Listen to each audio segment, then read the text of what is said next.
Hello बच्चों, let's read the question. The question says pituitary gland is divided into. Question में हमसे क्या बोला गया, जो pituitary gland होता है वो किसके अंदर डिवाइडेड है. So now let's start the question. सबसे पहले हम क्वेश्चन को सॉल्व करने का की कॉन्सेप्ट देखेंगे. की कॉन्सेप्ट, so क्वेश्चन को सॉल्व करने का की कॉन्सेप्ट क्या है हमारा, कि हमें pituitary glands के डिवीजन पार्ट्स पता होने चाहिए कि भाई किस किस चीज के अंदर pituitary gland को बेसिकली डिवाइड करा गया है. पिट्यूटरी ग्लैंड, ठीक है.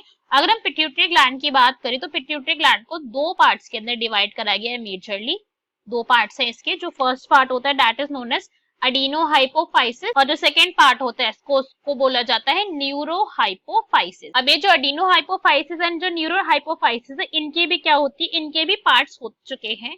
सो अगर हम अडीनोहाइपोफाइसिस की बात करें तो ये टू पार्ट्स के अंदर डिवाइडेड है and these two parts are, एक यहाँ पे है पार्स डिस्टालिस, पार्स डिस्टेलिस है इसका एक पार्ट, एंड जो सेकंड पार्ट यहाँ पे that is parse intermedia, parse intermedia है इसका अनदर पार्ट, ठीक है. और अगर हम न्यूरोहाइपोफाइसिस की बात करें तो न्यूरोहाइपोफाइसिस में यहाँ पे एक पार्ट है जिसको हम क्या कहते देते हैं, मतलब इसका एक ही पार्ट है तो और कोई इसके अंदर सब पार्ट के अंदर डिवाइडेड नहीं है, बट इसको एक और नाम से जाना जाता है दैट इज पार्स नेवोसा. क्या बोलते हैं इसको, पार्स नर्वोसा भी इसको बोलते हैं, ठीक है.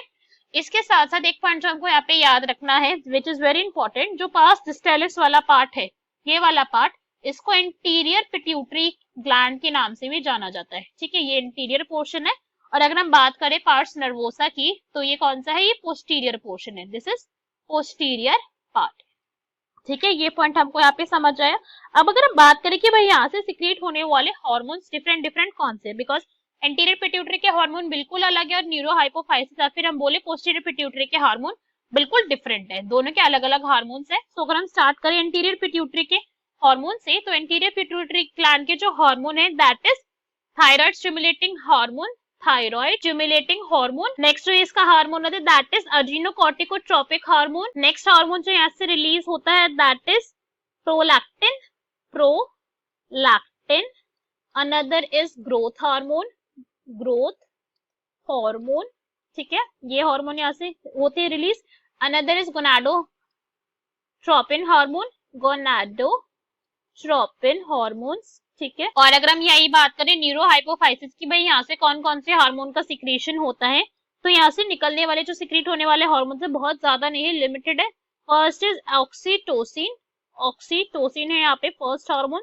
Second hormone here is anti diuretic hormone जिसको हम एडीएच या फिर वासोप्रेसिन के नाम से भी जानते हैं, एंटी डायूरेटिक हार्मोन, ठीक है. तो अब हमें यहाँ पे पता चल गया कि भाई पिट्यूटरी ग्लैंड के यहाँ पे कितने पार्ट थे और उन सारे के सारे पार्ट्स के अपने अपने हार्मोन्स क्या है.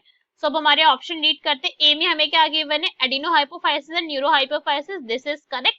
Next is adenohypophysis and pars distalis, तो ये तो इनकरेक्ट हो गया बिकॉज पार्स डिस्टालिस एक्चुअली में क्या है, वो अडीनोहाइपोफाइसिस का ही पार्ट है. Next is adenohypophysis and pars intermedia, ये भी इनकरेक्ट हो गया. अडीनोहाइपोफाइसिस एंड इंटीरियर पिट्यूटरी, भाई दोनों एक ही चीज है. सो ऑल ऑप्शंस में से कौन सा करेक्ट है, that is a. Hope you understood it well. Best of luck. Thank you.